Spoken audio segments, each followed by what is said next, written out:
All right, we are coming at you off the edge. This is episode 9. I'm Jake Ellenbogen. He is Cameron Lynch. Well, no, he's not. He's Camstradamus now after after he just basically predicted. I think Ryan Poles just literally watched our the clip that I put out or just our show in general and was just like, you know what? Cam's onto something. We should pick Zach Pickens and we should pick Gervon Dexter and put them on the same defensive line and complement each other. That was awesome. We're going to get into all of that, Cam. We're going to be talking about the NFC North today and just going all out here. We love the draft. It was a lot of fun to watch and just, we really covered it up until the final day that we could. So we're going to be doing that today, giving out draft grades. Well, you'll find out if your team drafted well, in our opinion, or your team didn't. But before we do, I just need to let you know that betonline.ag is your number one source for all your basketball info, stats, news, and scores. Get the latest odds and lines, including the latest player reports for this year's pro basketball playoffs. BetOnline is always your sports information headquarters this season, as we have you covered for all your sports wagering needs: basketball, MLB, NHL, right to UFC and boxing. BetOnline is the fastest and easiest way to get your betting info, including live betting options and your favorite casino and card games you can play right from your home. Head on over to the website today or use your mobile device to get in on the action. Be sure to use our promo code Bleav to receive your 50% welcome bonus on your first deposit. Bet online where the game starts. So Cam, we're going to start with the NFC North, and we're going to start with the Chicago Bears and show the Bears faithful some love. They showed us a lot of love over on YouTube. We're now over 230 subscribers. So big shout out to them. Big shout out to Swifty over there who recommended our channel and gave us a shout out. But Cam, we wouldn't be here without you. Camstradamus, my guy. Camstradamus. I got the crystal ball over here. I love it. So I'm excited to dive into it, Cam. They at pick number 10. All right, the Chicago Bears ended up taking Darnell Wright, the offensive tackle at Tennessee. They did not take the guy right in their backyard, Northwestern. Right, they didn't take Skoronski. How did you feel about that selection, my guy? Yeah, we were actually talking about this earlier with our producer Joe. Shout out to Joe. He has a great podcast as well, and we talked about it with just Darnell Wright. My thoughts on him were I love the way he plays. He has a nasty edge to him, Jake. Right, and so that nasty edge, you see a lot of the hand chops going down. You see him burying defensive linemen. I love it, and I'm sure the Bears saw it as well. As a defensive guy, I wouldn't like it, right? But as someone who would want, your program to go another direction, a better direction, you got Justin Fields there. You want a guy protecting them like that. So I like it. And you talked about our guy from Northwestern, his hands. He has some of the better hands in this draft. You'll see on his tape, he's kick sliding. His hands are up all the time. We talk about this when it comes to boxers. Right. And anytime you take a boxing class, I always say, keep your hands up, protect your face. When you get tired, those hands drop. Same thing with tackles, same things with this pass set.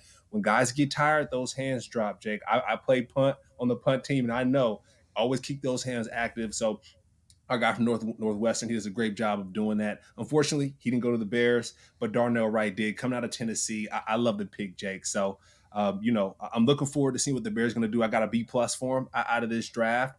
They made some good moves there. I love what they did in their war room. And then if people don't really understand what we're talking about when it comes to kind of the clip going viral a little bit here, the Camstradamus, the globe that we have here. So Jake and I, we were talking about some of our sleeper defensive ends, some of our sleeper defensive tackles, and Gervon Dexter, he was on that, and Zach Pickens was on there as well. We talked about Gervon Dexter, about his power. Sometimes his first step didn't seem too fast, but he's super powerful, right?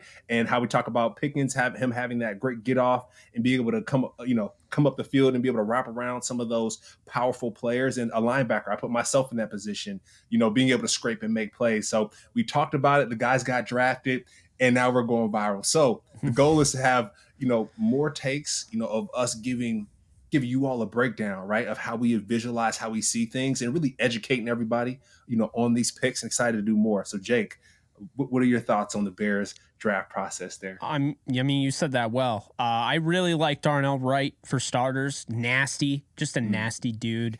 I love that mean streak and the big uglies. I don't know if he's going to start at left tackle or right tackle. I saw him as a right tackle. I think if Braxton Jones is starting at left tackle, I know they have other guys. Kellen Deesh is someone that intrigued me last year, but he doesn't really have the body, in my opinion. So I don't know how that's going along. They have Larry Borum and they have Alex Leatherwood as well as Bobby Haskins, who is a undrafted free agent. But when I look at Darnell Wright on tape for Tennessee, that's exactly what you want, as one of your tackles in the NFL. I mean, I think he's got a really high floor, day one starter, and I think the Bears needed that. You got to protect Justin Fields. And I said this, during our live stream, or not live stream, our last episode where we were, basically picking all these, making these picks in our mock draft. Look, Justin Fields, you doubled down on him. You traded down. All for it. I think it was the right move because you Bleav in Justin Fields. So now you owe it to him. Now that you Bleav in him, you owe it to him to go out and get him protection. And I think that's what Darnell Wright does, not just as protector, but can help you in the run game. Gervon Dexter, we talk about it. I think at the end of the day, they needed help on the defensive line, Cam. They lost a lot of guys there. I think he fits right in. They still have Justin Jones. They still have DeMarcus Walker, Rasheem Green, Andrew Billings. They have guys on their team, but they went out and they addressed the position. They go out and get Zach Pickens. They go and get Gervon Dexter, and they go out and get Travis Bell, who we'll be talking about later on out of Kennesaw State. But I thought, Ryan Poles came out and was like, we want to address the line of scrimmage, okay? On both sides of the ball. We're going to go out and get our guy who's going to protect, our quarterback, and we're also going to go out and beef up that interior. And Cam, as a defensive guy, you got to love that. Yeah, you got to love it. And we talk about protecting the quarterback here. I'm looking at PFF, the Pro Football Focus. I know we talk about a lot of acronyms here for folks who don't know. PFF is a great source. And so for Darnell Wright, what I have here in 2022 is he only allowed 8 pressures, Jake. That's insane, right? Dude's a wall.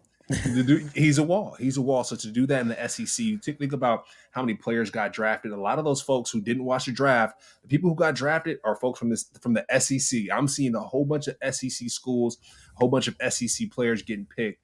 And the fact that he only allowed 8 pressures in the 2022 season, that's insane. I'm sure most of them came from UGA, right? Because a lot of those guys are dogs. Literally and figuratively. A lot of them went to the Eagles, but just as you mentioned, for the Bears to beef up that offensive line, that's a great move. And then even on the defensive side, they got some guys who can plug up some holes, Jake, and who are fast actually, so they can make some of those holes disappear. Right, a lot of times when you play linebacker, if the guy is a little bit too fast, you're like, wait a minute, I need you to hold that up a little bit. Right, Gervon Dexter running a 4.88, being that big, that's going to be dangerous. So at the end of the day, whenever teams line up against the Bears, they're going to know they're going to go up against some guys that aren't moving, Jake, and aren't allowing pressure to come in. So Bears, like I said, they got a B+ for me in this draft. They had some other great additions as well when it comes to the running back room. We talked about the defensive linemen. So, it's a change of guard here, Jake. I'm seeing a lot of pluses on this draft card, right? Back in the day, you kind of see some of the C- and the Bs. I think teams are really taking this serious when it comes to the draft because no one wants to watch losing football. So you got a guy like Justin Fields in your backfield, the franchise quarterback. Let's get some folks that can protect him and win some football games. No, absolutely. I like the right pick, the Dexter pick. Pickens, I mean, I had a big fat smile on my face when, you brought up Pickens. I love watching that guy's tape. Just, I love watching him out of South Carolina. I love that pick. And that was, I believe, the first pick of the 3rd round. Then they go out and they get Roschon Johnson, the running back out of Texas. Now, there was some rumors that they could go after your guy, Bijan Robinson, who is the number 1 running back in the class. The Falcons end up scooping him at 8, which was interesting. I thought it was a little higher than I expected, but very okay. High, yeah. Roschon Johnson was, I think, the first top 10 running back I've ever scouted, in my opinion, that was a backup, like a straight up backup. I mean, you could say Zach Evans, who came in at 11 on my board, went to the Rams in the 6th round. He was a backup behind Judkins by the end of the year, but I don't know. I mean, Roschon Johnson has it all, man. This is an interesting pick because I'm a big fan of Khalil Herbert. I'm a big fan of Dante Foreman. If you guys don't know, his story coming back from the neck injury. A lot of people said he was done. The COVID year doesn't, but then this past year, he really popped off after they trade Christian McCaffrey. So you add him, they have Travis Homer, they have Treston Ebner, a 6th rounder from last year. They have a good running back room, Cam. That was my takeaway. I was like, okay, you're going in the 4th round, pick 115, you're getting Roschon Johnson. This is a future starting NFL running back. Yeah, and you think about it, you're starting behind a guy like Bijan Robinson, who is quote unquote the best athlete to come out of this draft, right? They talk about Bijan like he was God's gift to earth, and I'm sure he is. I'm sure he's going to do great at the Falcons. So for God to be behind that, though, Jake, the point I'm getting to is they have a chip on their shoulder, right? Roschon is seeing a guy like Bijan, go number 8 to the Falcons. He's like, oh, wait, if he's doing that well, I play right behind him. That means I'm going to be going next. So it's really cool to see him, get drafted in the 4th round, going to the Bears. Like you said, the Bears are doubling down on Justin Fields. So he has offensive linemen that can block for him, right? We have some receivers in Tyler Scott coming out of Cincinnati who can catch the football and open up the game a little bit for him. I think that's extremely important. And then even on the defensive side, we just talked about it. You have some people movers on the other end who can get the offense the ball back. So I think that's really encouraging for a guy like Roschon Johnson. He might have some headaches, Jake, right, coming out of practice because he's going to be going up against those guys trying to block him in pass pro, but that's going to make him that much better. And like I said, he's going to have a chip on the shoulder when he's coming into this Bears team. The whole Bears organization in general, they have a chip on their shoulder. So I think he'll be a great fit for that team. And hey, it's going to be an interesting division, Jake. If people are getting their armor up, I would say. So I know we have some other teams to chat about, but it's the draft. The draft went really well this year. I'm super excited. Yeah, no, I thought the Bears really did a nice job. I give them an A-. I mean, I think anytime you're able to get a guy like Tyler Scott, 10th overall wide receiver on my board, 133rd overall, big speedy guy, not big. I mean, he's 5'9", $177, but he plays big. Yeah, like he's a speedy guy that I think can work, in those bubble screens. He can make guys miss, stop and start ability, all of that. I think he, will compete for that 4th spot, whether that's with Dante Pettis or, Equinemius St. Brown, Velus Jones. I mean, I think he's right in that mix. This is a really good pick. Another best available. I thought Roschon Johnson was, a 2nd, 3rd round guy. So going out and getting those guys for your offense. They go, your linebacker guy, Noah Sewell, is an old school linebacker who people had as like a 1st round grade before the season started. So you get him in the 5th round out of Oregon. Love that pick. They go out and they get my guy, Terrell Smith, who we talked about out of Minnesota. Another top 10 corner on my board, another top 10. You hear that a lot, right? They got a lot of top 10 guys. By the way, Jervon and Pickens were both in my top 10. I Bleav Pickens was my 5th overall interior defensive lineman. I really liked him.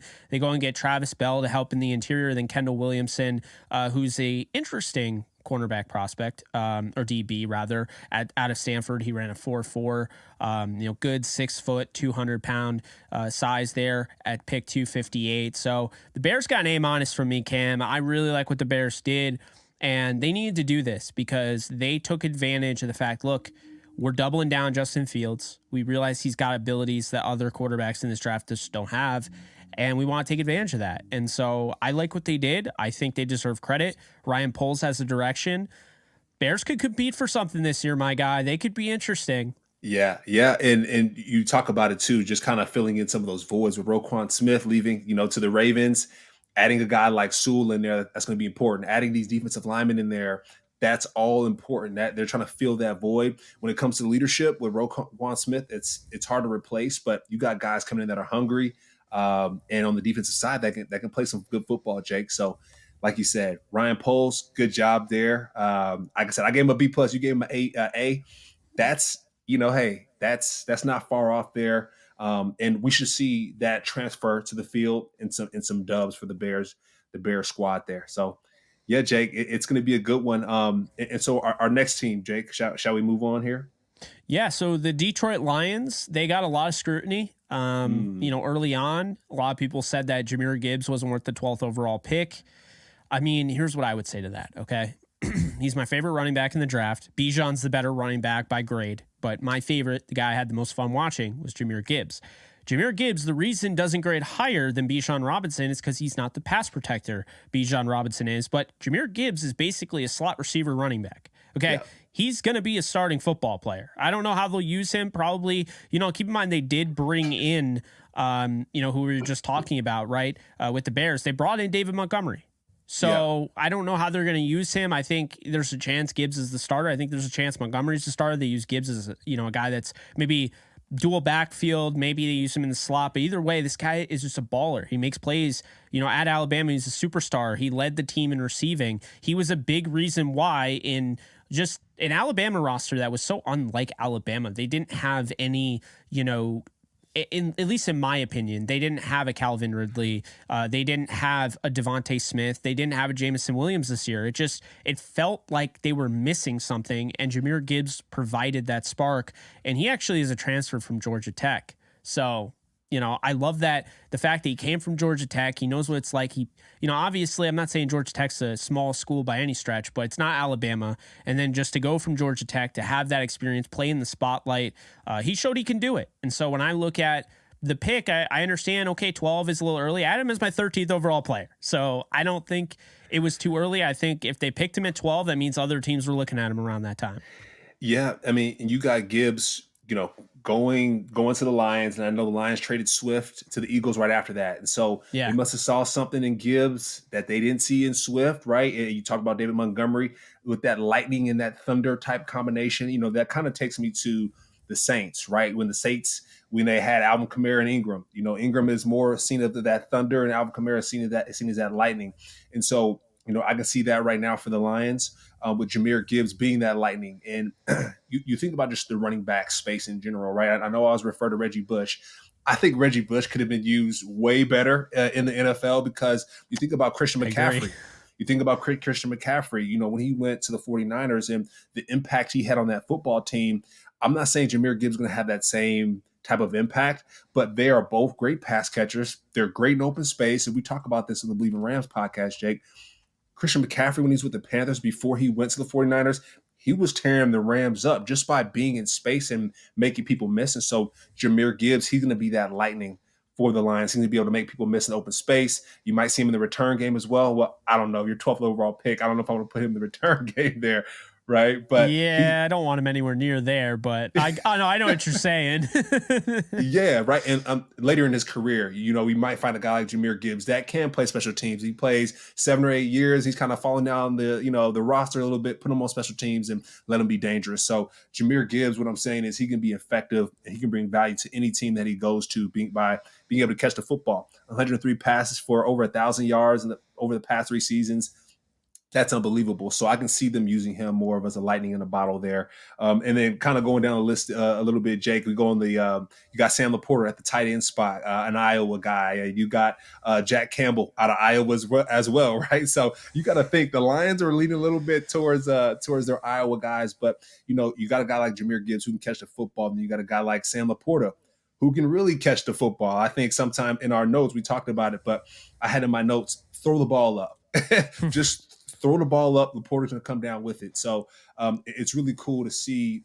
It's really cool to see the Lions kind of attack those skill positions that you see here on the list. They don't have too many big guys, right, on this list. You got a lot of skill positions. So it's kind of cool to see. It's a lot of the notes for the Lions, Jake, was a lot of their picks were a reach, right? A lot of them were a reach. So we'll see how things play out when the season comes. But Jahmyr Gibbs, he's going to be effective in the backfield, I Bleav.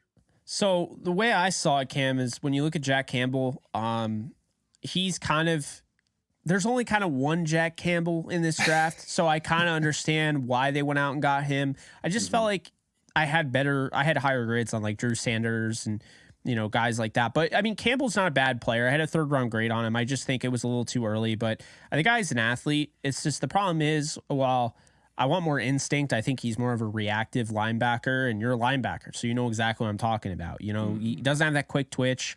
I just think at the end of the day, I mean, he's got the range. I'm a little worried about him. The the nagging UCL injury he had in spring this past year, during the spring practices and whatnot. But, I see strong. I don't see explosive. I see reactive. I don't see instinctual. And so I think he's going to be a good player. I think, Dan Campbell, this is Dan Campbell's guy. He's just a football player. When you hear him talk, you're like, okay, all right, I see it. And he's from Iowa. I always give it, like, Iowa's built different, man. The guys from Iowa are. And then that brings me to Sam Laporta, who was one of my guys, as you know. We talked about him in depth. I think he's the best tight end in the draft. I mean, I think, you may have reached on Campbell, but then you get Sam Laporta, who's the best tight end in the draft, in my opinion, at 34. That's a win. Then you get Brian Branch, who should not have been there. We talked about him. He was in our mock draft going off the board in the first round. They get him at pick 45. So Brian Branch, what he's going to do is he's going to allow you to have a guy that can play DB. And I say DB, he can play corner, he could play safety. A lot of teams were, kind of broken up about where he could play. They get Hendon Hooker at pick 68. I believe if I'm not mistaken, I believe they traded up right in front of the Rams and took him. I don't think the Rams were going to take him. But Hendon Hooker, now you have a guy after Jared Goff, right? Or you have a guy if Jared Goff gets hurt. Because I think Hendon Hooker in this class is the jack of all trades, master of none, but jack of all trades, right? So that's great. Broderick Martin, you add some depth to your interior there with Nwuzurike and McNeil and Kaminsky and Pascal and Buggs. I don't mind the Broderick Martin pick. I thought it was a little high, but I don't mind it. And then 5th round, they go out and they get Colby Sorsdahl, who I wasn't really familiar with out of William and Mary, but I feel like they know something we don't here. To go out and get a guy like that out of William and Mary, like, you clearly did a lot of research. You had a lot of intel. So I get that. And then Antoine Green to wrap it up, who I think I had mentioned him. And if I didn't, I was going to, and I forgot to. When we were talking about sleeper, like shadow sleepers, remember I was saying that? How you mentioned Cedric Tillman. I meant to mention Antoine Green, who's getting overshadowed by Josh Downs. And Antoine Green here, I think, is an absolute steal in 219. I think he's going to compete in that wide receiver room. We see it all the time in camp. These guys just sometimes, like, they just come out of nowhere, right? Oh, he's turning heads. We see that all the time. Cam, you were turning heads. There were, definitely some things that, like, you could probably find them on the internet, right? There were different, like, headlines, like Cameron Lynch turning heads in Rams camp. That happens. Like, guys turn heads. Like, guys make plays. Antoine Green, 7th rounder. Not a lot of people talking about him. Not a lot of people buzzing on him. But the guy didn't just come out of any D2 school and, like, no one knows who he is. Like, he played at North Carolina. He should be known. And I think he's going to make his presence known. You have guys like Marvin Jones Jr. coming back to the Lions for that reunion, which I love it there. You have Josh Reynolds. You have, Amon-Ra St. Brown. And, I think Khalif Raymond is a good player, but Antoine Green will challenge for reps on that in that wide receiver room. I believe it.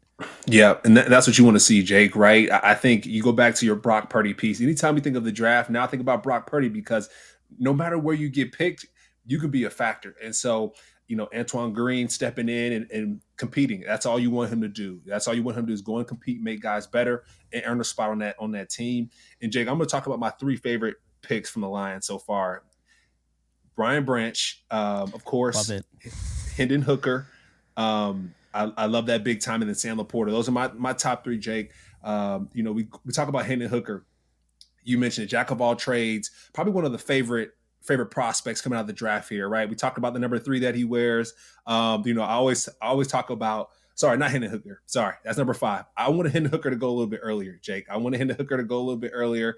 I kept saying the second round that he would go in the second round, but he didn't. But like I said, it's one of my favorite picks there. Hopefully he can get super healthy and get ready to roll and be a viable quarterback, viable backup for Jared Goff. And then going back to your Brian Branch piece, I want to double down on that, Jake. And so going back to PFF, right, the good old PFF, what I know what stat you're about to drop, and I love it. It's crazy. So I have here since 2014, since PFF has been tracking anything, right, on the football field, my man has a 2% missed tackle rate. Sorry, from PFF. Brian Branch has a 2% missed tackle rate.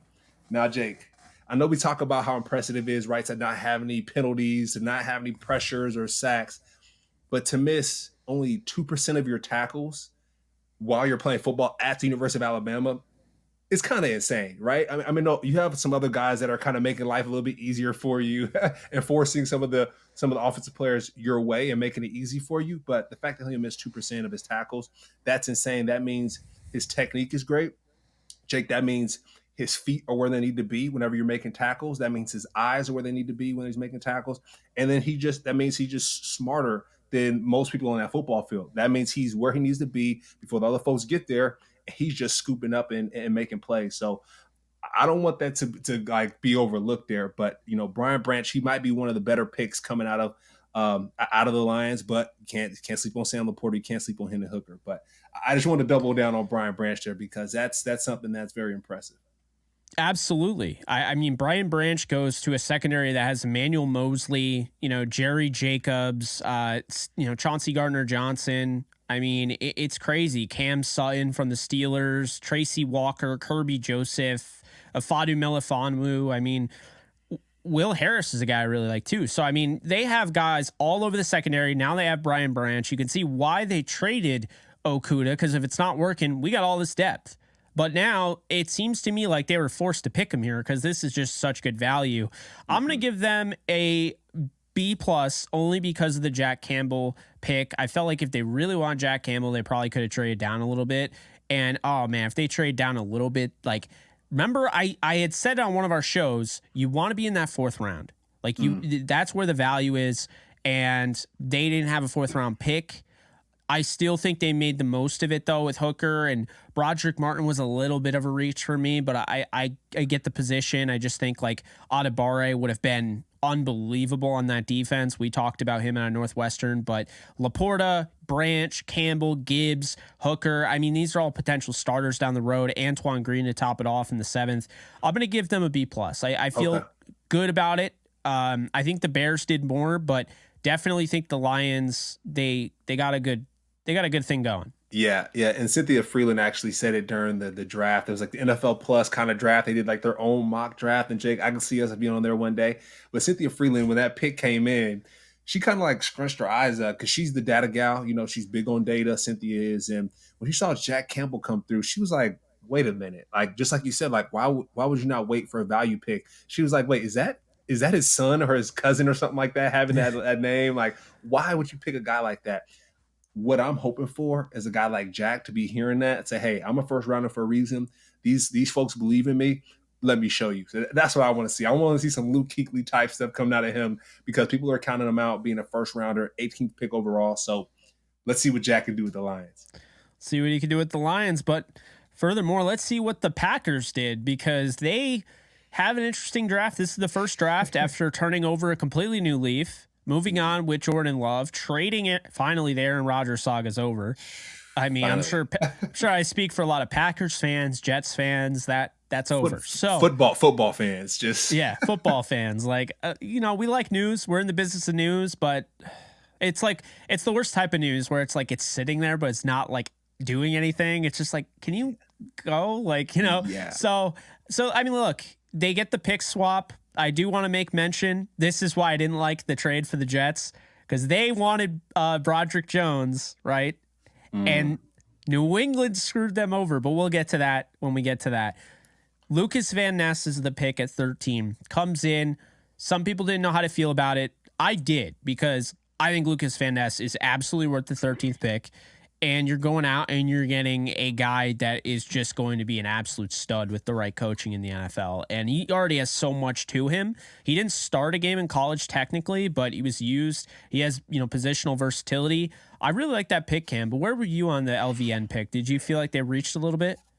It's a little bit of reach, Jake. But I mean, at this point, with Aaron Rodgers leaving, who knows what's going on at the Green Bay Packers. But with Lucas Van Ness, I mean, he just looks the part, Jake. I mean, my man looks like an action figure. So, who knows if the Packers fell in love with that. So, but Lucas Van Ness, I think he's going to be a great addition to that defense there, led by Joe Barry. I played for Joe, so at the Rams, and I think Lucas will do fine with him. So, we'll see. But the Packers, like I said, they have a lot. They have a lot to work on. With Jordan Love stepping in for the first time in a long time, they got a lot of things to work out. So with Aaron Rodgers leaving, the heart's a little bit sore over there in the Packers. But I feel like they did decent here in the draft. There, Jake. I mean, I got them as a B- here. So I know we're gonna go walk through some of these players, but Lucas Van Ness, it's a decent pick. It's a decent pick. Like I said, Joe Barry's going to hold him down. I'm on the defensive side there, but I'm curious to hear your thoughts about some of these other picks as well from the Packers.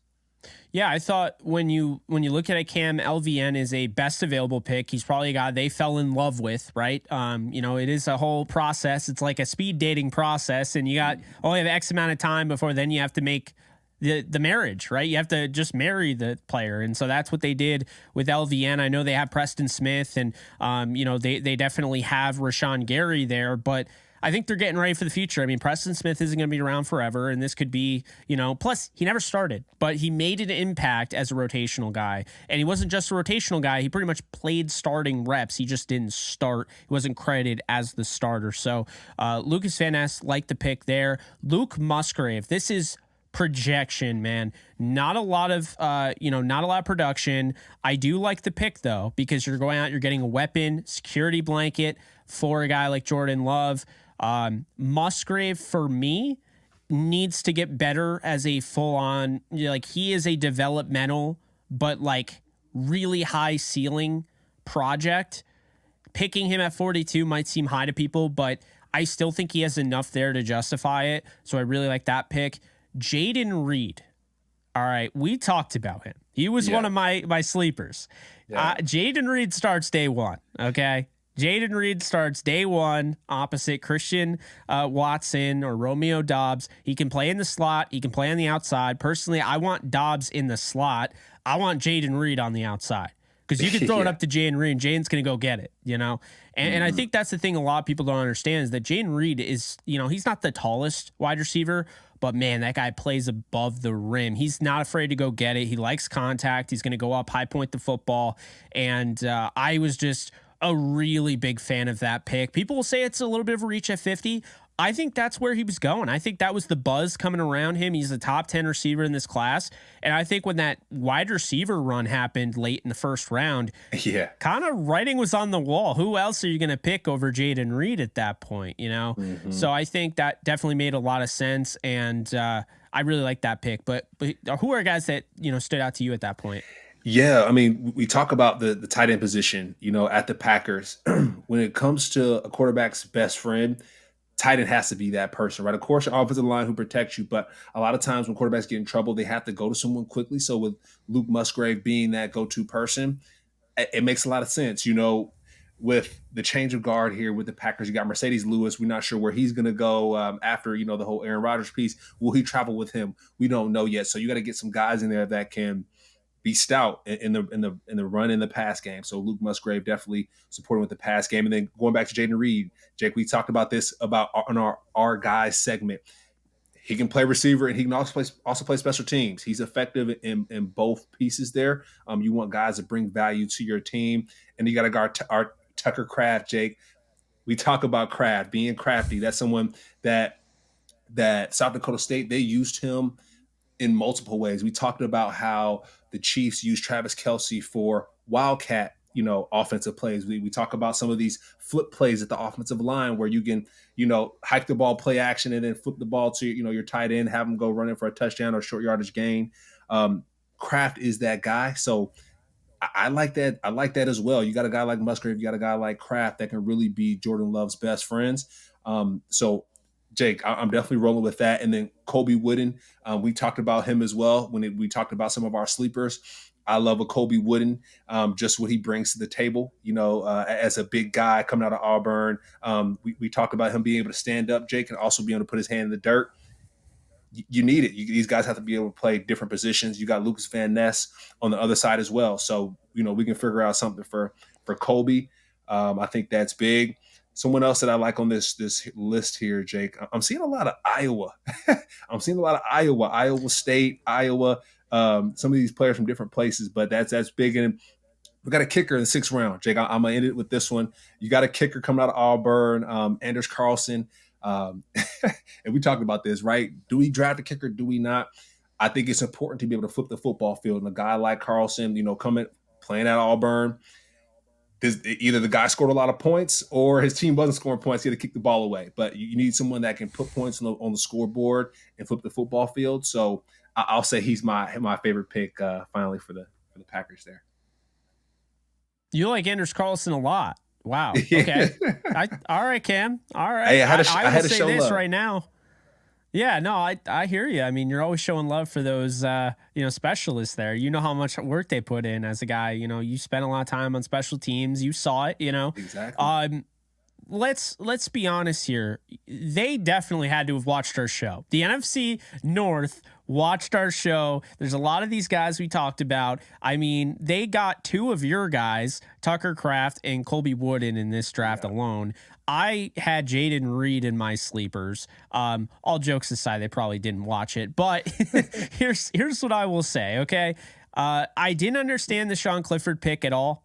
I think it's way too high. To me, he was a UDFA quarterback, which isn't a bad thing. It just means I just don't think he was a draftable quarterback prospect. So I thought they reached a little bit on him. Carl Brooks is intriguing. He's listed as a linebacker on NFL.com out of Bowling Green. He's somebody that's buzz was taken off after the Senior Bowl. I was surprised to see him go in the 6th round.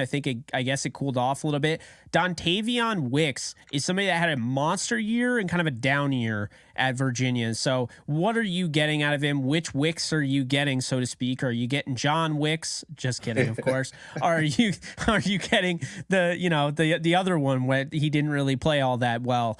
So that's a question mark there. I think he makes sense for them to kind of add them to that receiver room. I really like Carrington Valentine, who they got in the 7th round. He's a stud, and I don't know if I got around to talk about him at all on the show, but really like him. I believe Lou Nichols III was a transfer. The Packers, to me, this is an interesting class. I like it, and I like some things a lot. Others I don't love. I'm going to give this one a B. The reason for that is because I think, they go out and they get Musgrave, they get Lucas Van Ness, they get Reed and Kraft. I like that. Wooden, solid. I feel like they had a lot of picks I won't say swung and missed on, but I wasn't a super big fan of them based on what was on the board. So I'm gonna give them a straight up B, which isn't bad. It's not a B for bad. It's just B, as in okay, this is better than average. But I thought it could have been better, and I did find the comedy in the fact that right after, because they had to keep the consistency of not drafting wide receivers in the 1st round, it was tight end, wide receiver, tight end. I don't know. I thought that was funny. Right after Rodgers is gone, they go wide receiver, tight end, and tight end. But, B for the Packers there. And then now we got the Vikings. Or sorry, my bad. The USC Vikings, not the Minnesota Vikings. Because they loaded up on the Trojans. I'm wearing the hoodie. Jordan Addison is one of the best route runners in this draft. He was a guy I had a late 1st, early 2nd on. To me, this makes a lot of sense because you're adding a guy that can not only help Justin Jefferson stay open, because eventually teams are just going to double team him, bracket him, all that. But Jordan Addison's too good to just leave alone. That you also have KJ Osborne, and you have guys like Jalen Naylor who they do like. So they only drafted one receiver. They're putting a lot of belief in guys like Naylor. And so for me, Addison, day one slot receiver, day one. Yep. No questions asked. Can get off the line of scrimmage, has that 3rd gear when the ball's in the air. He turns it on to another level. He was the Biletnikoff Award winner at Pitt in 2021. His biggest issue this year is that while he was great, he just didn't have as many touchdowns. I don't care about that. College stats don't mean everything, right? So this guy, really good pick for the Vikings. And then they got Mekhi Blackman, who was one of my guys. I thought Mekhi Blackman, people were sleeping on, and they were. But NFL teams weren't sleeping on him. He went 102, and that's exactly where he deserved to go. Like it, yeah. Like you said, it might be a USC team or maybe even LSU team with the defensive guys that they got, right? And Jay Ward and Jacqueline Roy. So, but going back to the USC guys, when it comes to the receiver position with Jordan Addison, the fact that he won the Biletnikoff Award at Pitt and then went to USC and still found success, that has to say something. Put him on my team. So you got him and Justin Jefferson on the same squad. That's going to be a problem, right? We see two of these cornerbacks, and Mekhi Blackmon and Jay Ward. They're going to have their hands full at practice. They're going to have some long days at practice because they got some guys that can ball, probably some of the best. Jake, I mean, these guys might be one of the better receiver combinations in the NFL. I know the Ravens, they're stacking up a little bit. I know some other teams are stacking up, but this could be arguably one of the better receiving cores when it's all said and done. So I like it, Jake. You mentioned it, doubling down on the quarterback for the Vikings. If you Bleav in your guys, you Bleav in your guys, and the draft will show that, right? And another thing as well, just to see who they have to back him up. We have a Jaren Hall coming out of BYU, one of your guys as well. I know you've been talking highly about Jaren Hall. What do you say? Scout the player, not the helmet, when it comes to a guy like Jaren Hall with that BYU helmet. So I'll pass the mic over to you, but I love it, Jake. They're doubling down on their quarterback at the Vikings. They're having protection or having someone behind him to play as well, and then some receivers to throw to, some cornerbacks to get him the football back. But what are your thoughts on that Jaren Hall pick there for the Vikings? Yeah, I think Jay Ward is being slept on. I had him listed as a safety. I see they might have drafted him as a corner. He was a top 10 safety on my board. So another really good pick by the Vikings. I pick 134. They didn't have a second round pick because keep in mind you have to take into account they traded for TJ Hawkinson. That is their pick. So that was a good move, I thought. That was good. I didn't think the Lions would move a first-round tight end who they drafted early first round for him. But, hey, especially not to a division rival. But the Vikings knew what they were doing. They're cooking with grease there. Jaquelin Roy is somebody that I think is going to be a pretty solid NFL pro. He'll be one of those guys that sticks around for a while. Could he start? I won't rule it out. I think that was a good pick in the 5th. Jaren Hall, I love the pick because here's the thing. Jaren Hall is not a 5th round prospect. Jaren Hall fell to the 5th round, I found out, because of the injury concerns. Okay, He hurt his shoulder, I Bleav it was. So that's why he fell to the 5th round. But this is somebody that doesn't need to play right away. Okay, I said he makes half-field reads. He's not ready to start, but he's going to be behind Kirk Cousins. So give him 2 years, and this guy could be your franchise quarterback. And I Bleav that. I know some people were saying he's just a guy on our channel, under the clip I put. And then there were some people that were like, hey, all right, Jake, all right, I agree with you, Yeah. But for me, Jaren Hall in the 5th round, I mean, he was the best quarterback by far available at that point. So I love that pick. And then DeWayne McBride, he's got the tools. There are people that were concerned about his off-the-field issues. Now, I won't really get into it because I didn't really see any. But I didn't look that hard. I was just scouting his film. He's an interesting one. There were people that had all sorts of grades on 2nd, 3rd, 4th. I saw him as a late day 3 as well. So this is like he got drafted where I expected. His biggest issue, Cam, a lot of fumbles. He's got to get better in ball security. Got to do more of those curls, Got to do more of those curls. You brought that up last time, so I had to throw that out.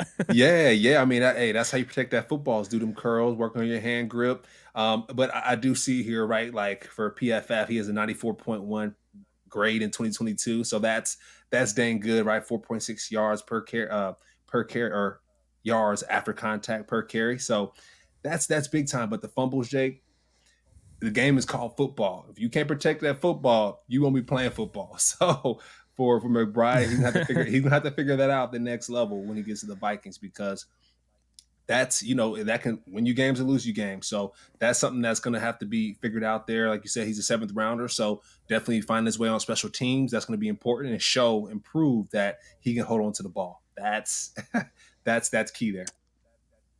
I'm with you there, man. I'm definitely with you there. I think all in all, I would say this division gets a collective grade of an A-. I'm going to give a B+ to the Vikings. So B+ to the Vikings, same here. A B to the Packers. I gave an A-, I Bleav, to the Lions and an A to the Bears. So that's where I stand right now. I think that this division got better. I mean, there's no question. I would say the Lions and Bears got a little bit better than some of the other teams, in my opinion. But they all got better, and I think that's the name of the game. But one thing I will say about the Vikings is that if you look at that team and what they did in UDFA, which is a big part of, the after process, which right? Yep. They went out and they got Brenton Cox Jr., who I think is incredibly intriguing. I'm sorry. The Packers went out and got Brenton Cox Jr., who I think is incredibly intriguing. He's one of the guys that we talked about, right? Yeah. And I think people are they're sleeping on him a little bit. And I'm just putting his name out there because I would not be surprised if he's one of those guys that just gets it together, because we talked about it. Maybe his off the field. Now, I won't even say his off the field stuff is bad. He doesn't have like crazy arrest records or anything like that. Just sounds to me like maybe there's some concerns about his maturity. And like I started to say, I mean, what 20-something-year-old doesn't have maturity issues? So, yeah. I think really when you look at it, the Vikings, their UDFA class, they go out and they get Ivan Pace Jr. We talked about him a little bit. We touched on him on one of our shows. Andre Carter II. So I like that pickup. So they went out and they got some guys that I'm looking at in undrafted rookie free agency. Very interesting. But one name to look out for. Ready for this, Vikings fans? One name to keep an eye on, and this is courtesy of the czar of the playbook, Emory Hunt. Cam, I don't know if you know who he is. He's a great dude. He knows his thing. He scouts these small school guys. He's been talking about this guy on CBS Sports. When they say sleepers, he went with a deep sleeper. Former quarterback, looks like he's turning wide receiver, Southeastern Louisiana's Cephas Johnson III. Okay? Just remember that name. Because I think he can ball at a quarterback. Like, I think he's a good option to fight for a quarterback spot. But the guy is also, he's built kind of like Cam Newton a little bit. And he's also working out at wide receiver. So we'll see what ends up happening. 6'5", 226 pounds. Woo. My man has it, Yeah, that's a big boy. So, yeah. So I just wanted to give Cephas Johnson the third a little shout out there, and Emory Hunt, who does an incredible job. He scouts all these players no one else really has time to scout. He's got like 1,000 prospect reports on his thing. He's a friend of my show, so gotta give him a shout out. But yeah, Cephas Johnson's a guy to look out for. For the Minnesota Vikings. Do you have any UDFAs by chance? A guy that stood out to you. Yeah, well, yeah. I want to go back to that piece, Jake. You mentioned Brenton Cox, right? Going to the Packers. The Packers grade I had for them a B, I think it was. I'm gonna go B+ now, Jake. With that Brenton Cox piece, we talked about that. We got to bump that up. With them getting Lucas Van Ness on the edge, Kobe Wooden on the edge, and then Brenton Cox. I'm like, I see what you're doing here. You're going to get some folks that can really apply pressure. And you talk about Brenton Cox. It's a personality thing, and we talked about this, Jake, on our other episodes. But it's the NFL fine system, right? The good old NFL fine system. If things aren't working out, right, you make sure you bring in some outside help to support them. And if that outside help isn't working, you just find them. But I do have faith in Joe Barry and him being the defensive coordinator of the Packers. I think Brenton Cox will be in great hands, right? Joe Barry, he's seen it all, done it all. He's a vet in the game. And so getting someone like Brenton Cox to be on your team, and for Brenton Cox to see a guy like Lucas Van Ness, coming out of Iowa, to see a guy like Kobe Wooden, someone he's played against, being in the SEC, he's going to have some guys that can get him on the straight and narrow. So, I'm sure with him seeing this NFL draft, Jake, he's going to have that chip on the shoulder. He's going to be like, man, I should have been in those rounds. I should have got drafted. So he's going to have to work on himself. The only reason why he's there is because of his personality. So I think he's going to get the work done between now and when the season starts. And I have faith in the Packers team to get him right and get him going the right direction. So the Packers, they jumped up a grade for me, Jake. I'm going to give them a B+ now. So I wanted to mention one guy before we get to the birthday piece and call it a day, Cam. Tyson Bagent. He really turned heads at the Senior Bowl. I'm sure you've heard his name before. Shepherd quarterback. I don't know if it's his family or his fan base, but they're out there on Twitter, man. They're hostile if you say that name wrong. I said Bagent, and they came at me. But this is somebody I did a actual a draft 1-minute scouting report on with my YouTube shorts. And, Bagent's an interesting guy. He's somebody to look out for, has that mobility, has a, good ball velocity, can really, whip it. And so he might actually make the team. They got Nathan Peterman, they got PJ Walker behind Justin Fields, but look out for Tyson Bagent. He's not a guy that I'm willing to sleep on out of Shepherd. But nice. That's gonna do it. We'll get into the birthday piece, a special happy birthday to Hall of Fame running back out of the Jets and the Patriots, Curtis Martin. He turns 50 today, and now all of a sudden I'm feeling old because that was my childhood watching guys like Curtis Martin. Big 50. And now this guy's 50. But happy birthday to him. All pro, rookie of the year, 5-time Pro Bowler, played 8 years with the Jets, 3 with the Patriots to start his career, 166 games, Cam, and 17,430 scrimmage yards with 100 total touchdowns. My man lived in the end zone, and my man just 17,000 all-purpose yards. I mean, come on now. That's big time. I mean, he big 50 now. Hey, that's big time. Curtis Martin, happy birthday. And hit that milestone at 50, Jake. I mean, man, I'm 30. So, hey, I'm almost getting there as well. Oh, man. Well, hey, until next time, we're off the edge. Jake Ellenbogen, Cameron Lynch. You can follow Cam at Cameron Lynch 50. You can follow me at JK Bogan. And you can follow our show at Off the Edge Show. And that's going to do it. So we'll see you guys tomorrow. You guys take care. Be well. And we'll see you guys soon.